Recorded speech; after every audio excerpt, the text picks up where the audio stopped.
All right, everybody, welcome to another deep dive here on Think and Act Locally. Yeah, so glad to be here. I am excited about this one. Me too. As always, we're diving into some fascinating source material Yeah. to help us all, think and act locally. And Yeah. and this time we're going hyper local. I mean, like right here in our backyard. Oh, literally. Literally, yeah. In Deer Park, LaPorte, Pasadena, we're talking about soil health, we're talking about land management. Mhm. And I think, sometimes when we hear those terms, we think like, oh, you know, big agriculture or, huge ranches. Right. But this stuff applies no matter how much land you have, even if it's just a little balcony garden. Yeah, absolutely. Yeah. I mean, we're all connected to the same ecosystem, right? Yeah, so true. So whether Yeah. you've got acres or, a couple of pots, it all matters. It all matters. So we've got some great sources lined up today. One of them introduces this idea of the 3 rules of adaptive stewardship. Okay. And, when I first saw that, I was like, adaptive stewardship sounds kind of complicated. Yeah, it sounds a little bit academic. Right.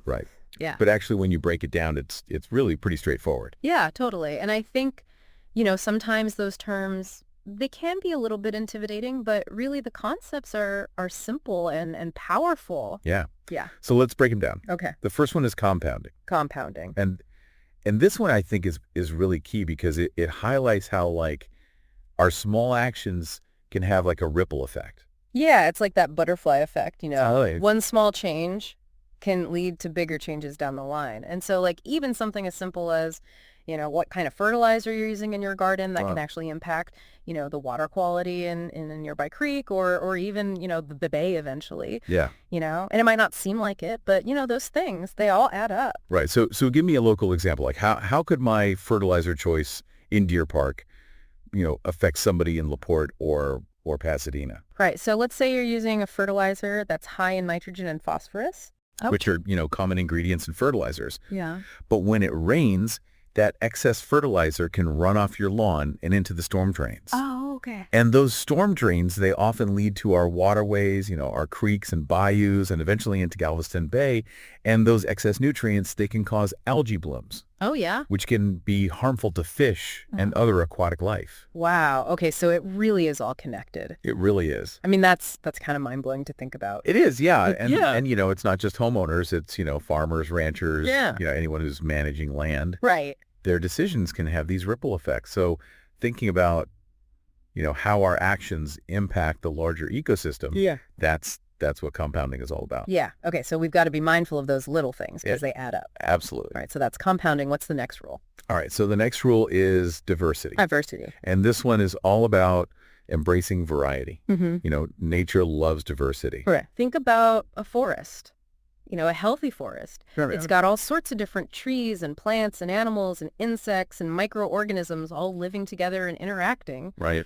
And that diversity, it makes the forest more resilient. If there's a drought or a pest outbreak or some other disturbance. It's not going to wipe out everything. Exactly. Yeah. Because there's so much variety, there's a better chance that some species will survive and the ecosystem will be able to bounce back. Right. So it's like not putting all your eggs in one basket. Exactly. Okay. Yeah. And so we can apply that same principle to our own yards and gardens, instead of just having a lawn. Right. The typical, manicure lawn. Exactly. Yeah. We can plant a variety of different plants, native plants, pollinator-friendly plants, things that will attract beneficial insects and birds. Right.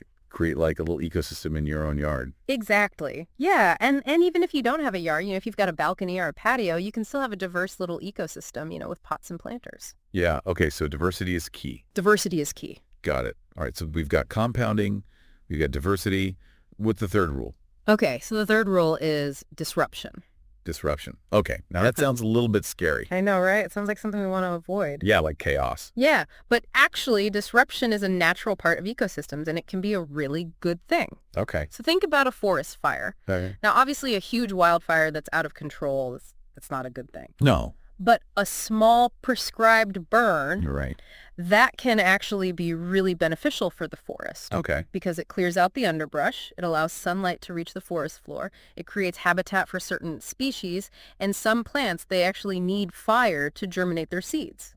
Oh, wow. I didn't know that. Yeah, so it's like a reset button for the ecosystem. Okay, so it's like a controlled disruption. Exactly. Yeah. Yeah, and so we can apply that principle to our own land management practices as well. Okay, so how would we do that like in a garden setting? Well, one way is to rotate your crops. Instead of planting the same thing in the same spot year after year, Right. you can mix it up. Right. And that helps to prevent pests and diseases from building up in the soil. Oh, okay. That makes sense. Yeah. And another way to introduce disruption is to use cover crops. Cover crops. Okay. Yeah, so these are plants that you grow not to harvest, but to improve the soil health. Oh. So they can help to fix nitrogen, they Mhm. can add organic matter, they can suppress weeds, and then you can just till them back into the soil. Oh, okay. So it's like giving your soil a little break. Exactly. Yeah. And it's a way to introduce that kind of beneficial disruption. Yeah. Okay. So disruption is not always a bad thing. Not always. All right. So we've got our 3 rules of adaptive stewardship: compounding, diversity, and disruption. Mm-hmm. Okay. Now our next source kind of builds on these ideas, and it dives into what are called ecosystem processes. Okay. And, we're going to focus on a few key ones that are super relevant here in Southeast Texas. Yeah. And the first one is the water cycle. All right, the water cycle. And, I think we all kind of learned about this in school, Yeah. evaporation, condensation, precipitation. Yeah.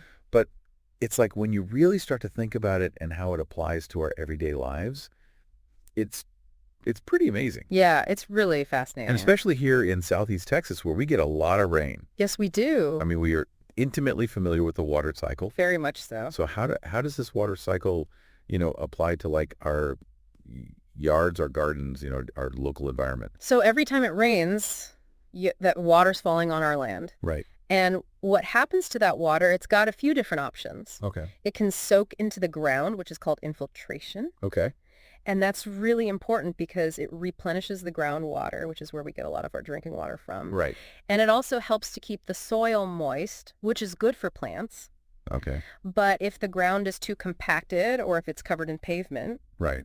that water can't infiltrate, so it runs off. And that runoff can carry pollutants, Mm-hmm. things like fertilizers, pesticides, oil grease,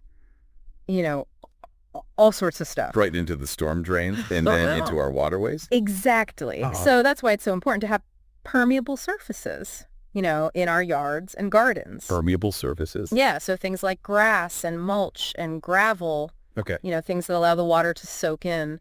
So not so much concrete. Right, not so much concrete, not so much asphalt, Okay. because those are impermeable surfaces. Right. The water just runs right off of them. Yeah. Okay. So I'm thinking about my own yard now and like all the concrete patios and walkways. Yeah, And I'm like, maybe I need to rethink some of that. yeah.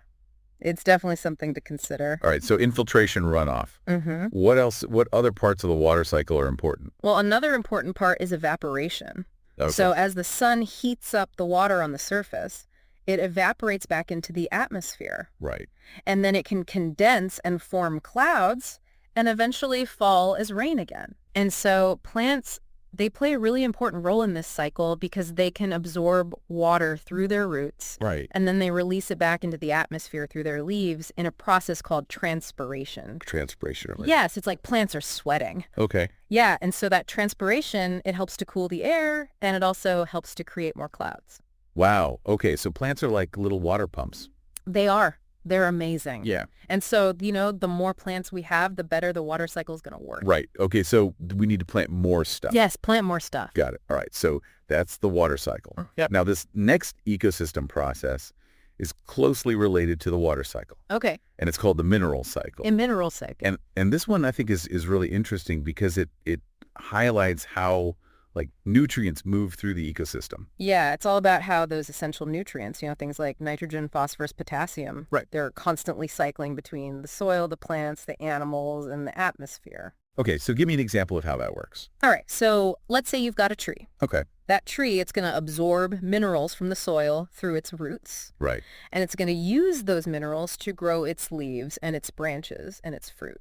Okay. And then when those leaves and branches and fruit fall to the ground, Right. they decompose. Okay. And those minerals, they're released back into the soil. Okay, so it's like a closed loop. Exactly. Yeah, it's a beautiful cycle. And animals, they play a role in this too. Okay, how so? Well, when animals graze on plants, they're taking in those minerals, Okay. and then they're returning those minerals to the soil through their manure.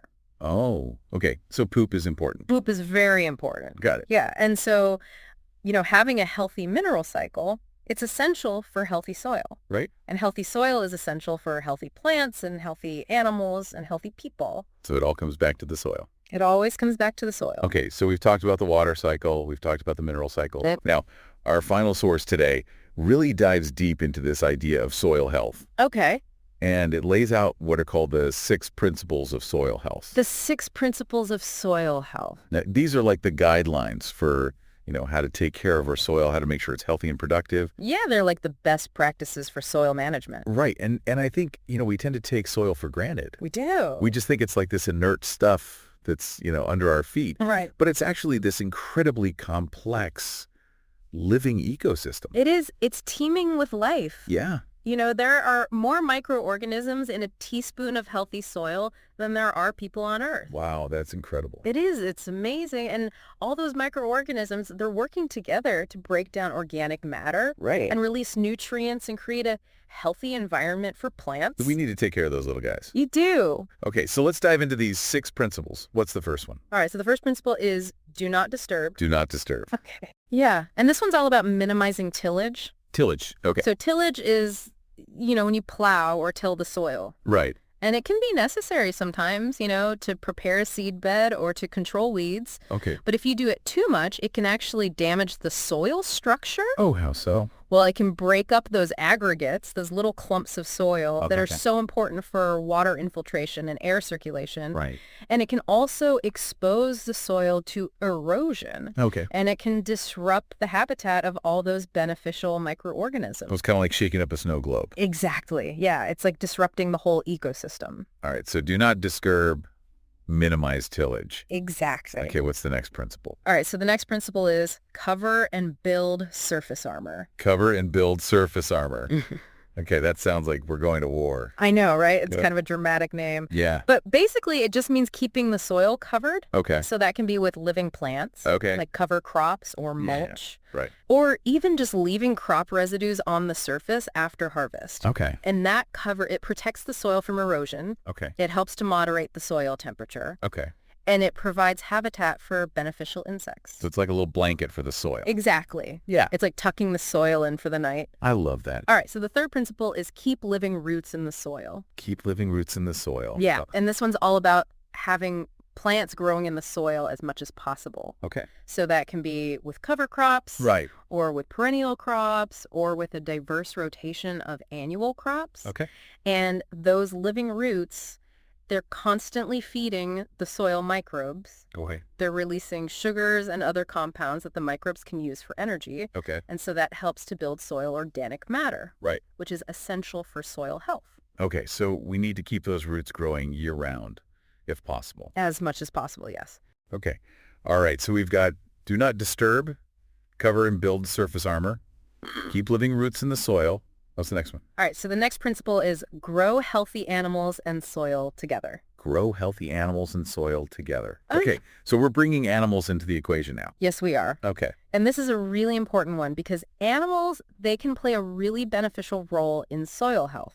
Oh, yeah. So think about grazing animals, Like cows. like cows, Right. yeah, or sheep or goats. Okay. When they're managed properly, they can actually help to improve soil health. Okay, how so? Well, their hooves, they can help to aerate the soil. Okay. Their manure, it fertilizes the soil, Right. and their grazing it can stimulate plant growth. Okay. So it's all about having the right number of animals in the right place at the right time. Right, so it's not just about letting them roam free and eat everything in sight. Exactly. Yeah, it's about managing them carefully Okay. so that they're benefiting the soil rather than harming it. Right, okay, so animals can be good for the soil. They can be very good for the soil. Got it. All right. What's the next principle? All right, so the fifth principle is know your context. Know your context. Okay. Yeah. And this one's all about recognizing that there's no one-size-fits-all approach to soil health. Okay. Soil type, its own climate, its own history. Okay.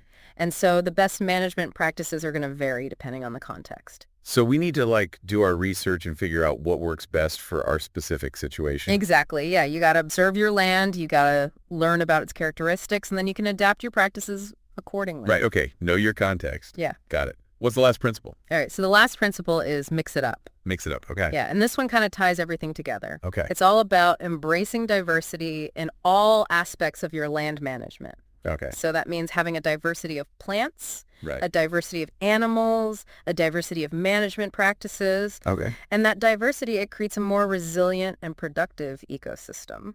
Okay, so basically everything we've been talking about today, it's all about connections. Yeah. Which is about understanding how everything is interconnected. Yeah. From the tiniest microorganisms in the soil to the water cycle to the plants and animals that we share this planet with. It's all a web. It is a web. Yeah. And we're all part of it. We are. So I think the key takeaway here is that even small actions can make a difference. Absolutely. Whether it's choosing a different fertilizer or planting a few more trees or supporting a local farm that's using regenerative practices, it all adds up. It does. So I encourage all of our listeners to think about these principles. Think about how they apply to your own lives and to your own communities. Yeah. And start taking action. And, don't be afraid to experiment. Right. Try new things. See what works in your context. And remember, you're not alone in this. Yeah. There are lots of resources available to help you learn more and connect with other people who are passionate about soil health and land management. And, one of those resources is right here at Think and Act Locally. Yeah. So be sure to check out our website for more information and for links to all of the sources that we talked about today. Absolutely. And one thing I would encourage everyone to do is just go outside and take a look around. Yeah. Observe your environment, see those connections, see how the water cycle is working, see how the plants and animals are interacting, and just appreciate the beauty and the complexity of the natural world. That's a great way to end this deep dive. Thank you. Thanks for joining us, everybody. We'll see you next time. See ya. And don't forget, if you found value in this deep dive, we encourage you to support us at thinkandactlocally.com/donate. You bet. Link is in the show notes. Thanks again. Take care. Bye-bye.